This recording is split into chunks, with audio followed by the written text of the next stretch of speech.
Good evening, everybody, and welcome to the YouTube channel of Holly Education Point. Friends, Holly Education Point के इस YouTube channel में आपका स्वागत है।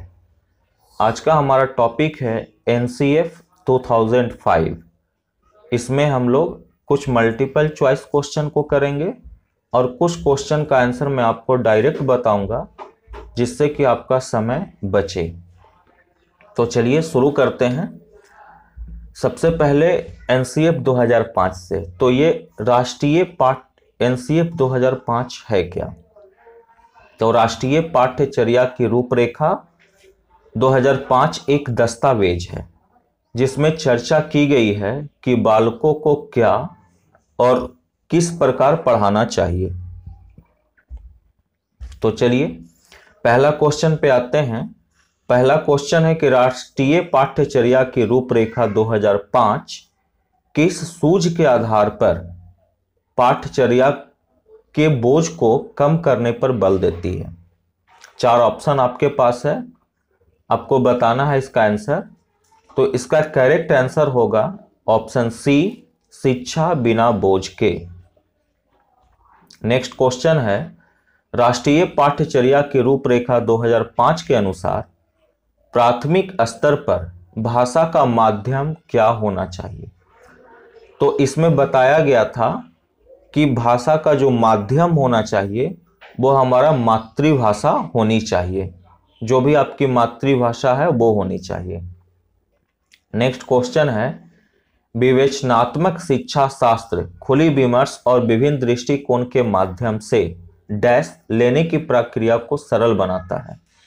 यानी कि आप यदि अपने विवेक से, शिक्षा से, खुले विमर्श से कोई भी इस दृष्टिकोण से अब कोई ये जो प्रक्रिया है वो क्या करती है, तो सामूहिक निर्णय को सरल बनाती है, निर्णय को सरल बनाती है, स्वनिर्णय को सरल बनाती है, या इनमें से कोई नहीं। तो इसका भी ऑप्शन सी आंसर होगा, स्वनिर्णय को सरल बनाती है। नेक्स्ट क्वेश्चन, राष्ट्रीय पाठ्यचर्या की रूपरेखा 2005 के अनुसार कक्षा में किसकी भूमिका होनी चाहिए? शिक्षक की भूमिका कैसी होनी चाहिए? राष्ट्रीय पाठ्यचर्या की रूपरेखा 2005 के अनुसार कक्षा में शिक्षक की भूमिका कैसी होनी चाहिए? तो ये होनी चाहिए एक उत्प्रेरक के रूप में। नेक्स्ट क्वेश्चन है, NCF 2005 के अनुसार एक शिक्षक की भूमिका कैसी होनी चाहिए? वही क्वेश्चन है, इसका ऑप्शन थोड़ा सा बदल दिया गया है। तो आधिकारिक रूप में तो होगा नहीं, तानाशाही तो होगा नहीं, अनुमेय का मतलब होता है परमिशेबल, तो ये भी ऑप्शन गलत है। सुविधात्मक होना चाहिए, फैसिलेटर इसका इंग्लिश होता है। तो फैसिलेटर के रूप में एक शिक्षक की भूमिका होना चाहिए, एक उत्प्रेरक के रूप में एक शिक्षक की भूमिका होनी चाहिए। नेक्स्ट क्वेश्चन है, NCF 2005 का मुख्य सूत्र शिक्षा बिना बोझ के, ये कब आया हुआ विचार था? तो ये विचार आया हुआ था 1993 में, 1993 में। नेक्स्ट क्वेश्चन है, NCF 2005 के अंतर्गत परीक्षा सुधारों में किस सुधार को सुझाया गया है? तीन ऑप्शन है, चौथा ऑप्शन उपयुक्त सभी है। तो आपका उपयुक्त सभी ही सही आंसर होगा। यानी कि इसमें जो सुधार को सुझाया गया है वो सामूहिक कार्य मूल्यांकन को भी, सतत मूल्यांकन को भी, खुली पुस्तक की परीक्षा को भी, ये सभी हमारा आंसर होगा। नेक्स्ट क्वेश्चन है, NCF 2005 के मार्गदर्शी सिद्धांत। चलिए इसको मैं लास्ट में डिस्कस करूंगा, पहले हम लोग डिस्कस कर लेते हैं कुछ डायरेक्ट क्वेश्चन बिना ऑप्शन के, है ना। तो उसमें पहला क्वेश्चन है कि किसकी अध्यक्षता में विद्वानों ने NCF 2005 तैयार किया? तो प्रोफेसर यशपाल की अध्यक्षता में NCF 2005 को तैयार किया गया था। नेक्स्ट क्वेश्चन है, NCF 2005 का मुख्य सूत्र शिक्षा बिना बोझ के कब विचार हुआ था? तो हम लोग पीछे भी डिस्कस किए इस पे, ये आंसर 1993, 1993। नेक्स्ट क्वेश्चन है, विद्यालय शिक्षा का अब तक का नवीनतम राष्ट्रीय दस्तावेज क्या है? तो यही है एनसीएफ 2005 अब तक का सबसे नवीनतम राष्ट्रीय दस्तावेज। नेक्स्ट क्वेश्चन, किस मंत्रालय की पहल पर एनसीएफ 2005 तैयार किया गया था? तो मानव संसाधन विकास मंत्रालय। मानव संसाधन विकास मंत्रालय के पहल पर एनसीएफ 2005 को तैयार किया गया था। नेक्स्ट क्वेश्चन, एनसीएफ 2005, एक सेकेंड, एनसीएफ 2005 के अनुसार मार्गदर्शक सिद्धांत में निहितार्थ है, तो वो है ज्ञान को स्कूल के बाहर के जीवन से जोड़ना, ये है। नेक्स्ट क्वेश्चन है, एनसीएफ 2005 का मुख्य सूत्र क्या है? तो एनसीएफ 2005 का मुख्य सूत्र है लर्निंग विदाउट बर्डन, शिक्षा बिना भार के अधिगम, है ना। एक क्वेश्चन और है कि एनसीएफ 2005 में किन शिक्षण सूत्रों के अधिकतम प्रयोग का सुझाव दिया गया? तो 2 शिक्षण सूत्र थे जिसका अधिकतम सुझाव दिया गया था, वो था ज्ञात से अज्ञात की ओर एवं मूर्त से अमूर्त की ओर। ये 2 था जिसका सुझाव दिया गया था।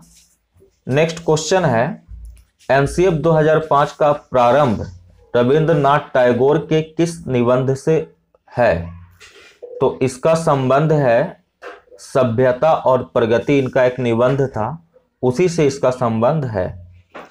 नेक्स्ट क्वेश्चन, कैरिकुलम किस भाषा का शब्द है? तो कैरिकुलम लैटिन भाषा का शब्द है। सामाजिक अध्ययन शिक्षण का राष्ट्रीय पाठ्यक्रम कब बनाया गया?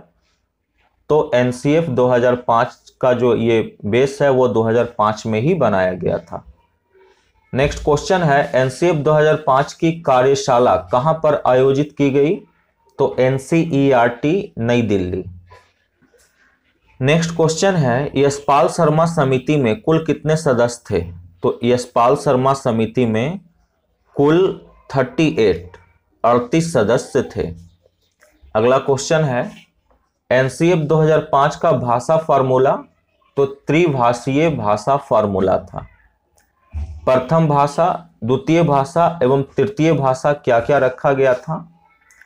तो क्रमशः जो प्रथम भाषा है उसमें हिंदी यानी कि राष्ट्रीय भाषा या राजकीय भाषा, द्वितीय भाषा में अंग्रेजी को अंतर्राष्ट्रीय भाषा को रखा गया है, और तृतीय भाषा स्थानीय भाषा को, जैसे जो भी आपका संस्कृत, पंजाबी या तमिल हो। नेक्स्ट क्वेश्चन है, एनसीएफ 2005 के अनुसार बच्चों की गलतियां क्यों महत्वपूर्ण है? तो बच्चों की गलतियां इसलिए महत्वपूर्ण है क्योंकि यह समाधान को पहचानने में सहायता करती है। अगला क्वेश्चन है, शिक्षा बिना बोझ के जो एनसीएफ 2005 का प्रमुख स्रोत है, इसका अर्थ क्या होता है? तो इसका अर्थ होता है पाठ्यचर्या के बोझ को कम करना, है ना। स्कूल बच्चों के पास जो बहुत सारा बर्डन है ना, उस बर्डन को कम करना। नेक्स्ट क्वेश्चन है, एनसीएफ 2005 सिफारिश करता है कि प्राथमिक स्तर पर गणित की शिक्षा का केंद्र होना चाहिए। तो वो क्या सिफारिश करता है?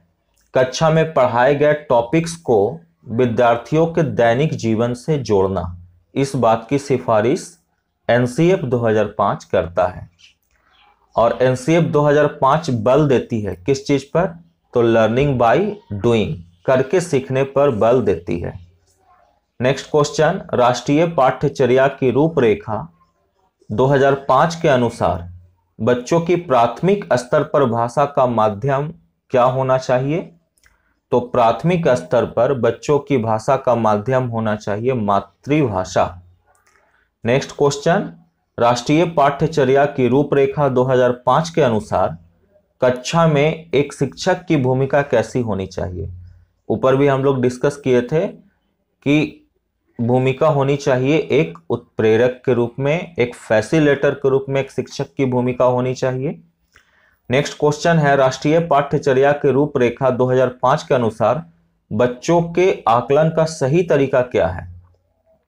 तो यदि आप चाहते हैं बच्चों का आकलन करना, तो आपको उनके दैनिक गतिविधियों पे ध्यान देना होगा, दैनिक गतिविधियां।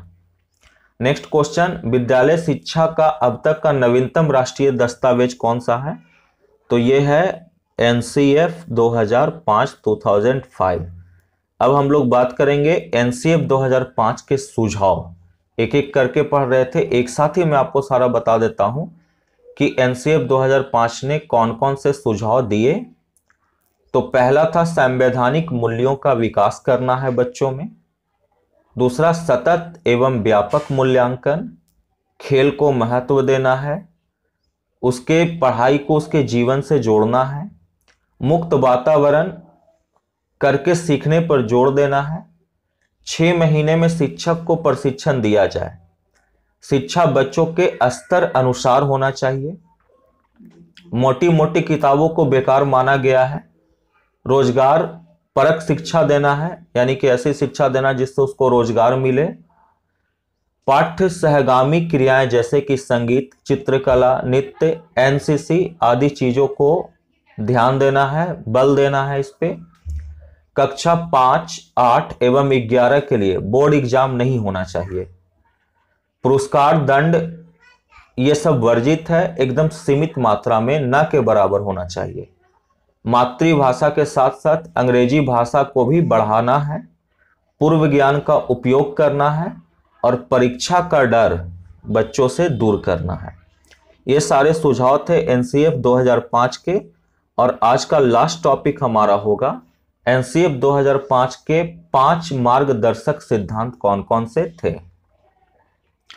तो 5 मार्गदर्शक सिद्धांत में पहला था ज्ञान को स्कूल के बाहरी जीवन से जोड़ा जाए, पढ़ाई को रटने की प्रणाली से मुक्त किया जाए, रटंत विद्या को खत्म किया जाए, पाठ्यचर्या पाठ्य पुस्तक केंद्रित न रह जाए, है ना। ये कैसा होना चाहिए, ये बालक केंद्रित होना चाहिए। कक्षा कक्ष को गतिविधियों से जोड़ा जाए एवं इसे लचीला बनाया जाए। एंड लास्ट पॉइंट है, राष्ट्रीय मूल्यों के प्रति आस्थावान विद्यार्थी तैयार हो या राष्ट्रीय महत्व के बिंदुओं को पाठ्यक्रम में शामिल किया जाए। तो यह था एनसीएफ 2005 के मार्गदर्शक सिद्धांत। होप कि ये वीडियो आपको अच्छा लगा होगा। Thank you for watching my YouTube channel. मिलते हैं नेक्स्ट वीडियो में।